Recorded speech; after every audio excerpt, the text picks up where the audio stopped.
কেউ মাসের পর মাস, কেউ বছরের পর বছর কারাবন্দী। দেখা পান না স্বজনদের, ফলে বিশেষ সময়গুলো এক প্রকার নিঃসঙ্গই কাটাতে হয় কারাবন্দীদের। তাই এবার কারাবন্দীদের জন্য রমজানে ব্যতিক্রমী আয়োজন করেছে রাঙামাটি কারাগার কর্তৃপক্ষ। সেই আয়োজনের খবর জানাচ্ছেন জিয়াউল হক।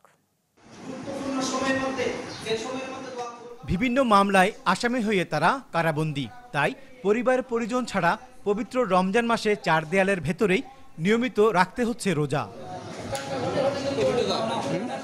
বন্দীদের যাতে রোজা রাখতে কষ্ট না হয় সেদিকে খেয়াল রেখে নিয়মিত সেহরি ও ইফতারের আয়োজন করছে কারা কর্তৃপক্ষ। প্রতিদিন সারিবদ্ধভাবে বসে ইফতার পরিবেশন করা হয়। রোজাদারদের পাশাপাশি অন্যান্য বন্দীরাও ইফতারে সামিল হন। ইফতারে ছোলা, পেঁয়াজু, মুড়ির পাশাপাশি থাকে মৌসুমি ফলসহ নানা আইটেম। রমজান শুরুর পর থেকে প্রতিদিন রোজাদারদের জন্য সেহরিরও ব্যবস্থা করা হয়। উৎসবের খুশি হবে নগদে বেশি, কারণ ঘন্টায় ঘন্টায় আছে গিফট জেতার সুযোগ। ভোররাতে সেহরি গ্রহণের পাশাপাশি রোজাদারদের সারাদিনের ইবাদতের ব্যবস্থা রয়েছে। নিয়মিত 5 ওয়াক্ত নামাজ আদায়ের পাশাপাশি তারাবি নামাজও আদায় করতে পারেন তারা। কারা কর্তৃপক্ষের এমন আয়োজনে খুশি বন্দীরা। আমি 5 বছর যাবৎ জেলে বন্দী অবস্থায় আছি। এবছরের মতো ইফতারে দেখেন তরমুজ, খেজুর, বেগুনি, চনা, দই, তারপরে জুস, প্রায় 12 আইটেমের ইফতারি।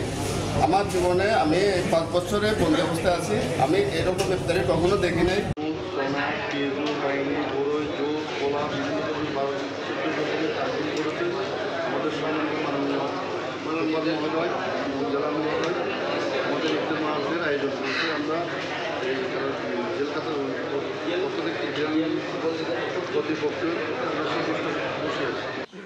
স্বজন পরিবারহীন বন্দীরা যাতে নির্বিঘ্নে পবিত্র এই রমজান কাটাতে পারে সেই বিষয়টি মাথায় রেখে নিয়মিত ভালো মানের খাবার পরিবেশন করা হয় বলছে কারা কর্তৃপক্ষ।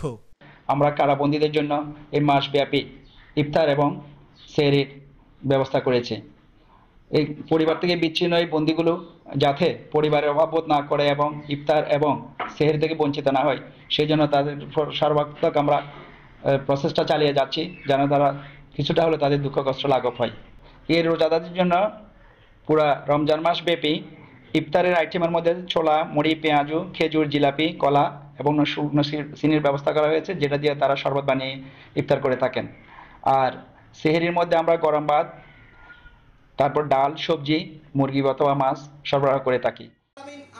রাঙামাটি জেলা কারাগারে বর্তমানে বন্দী 216 জনের মধ্যে নিয়মিত রোজা রাখেন 130 জন। জিয়াউল হক, চ্যানেল 24, রাঙামাটি।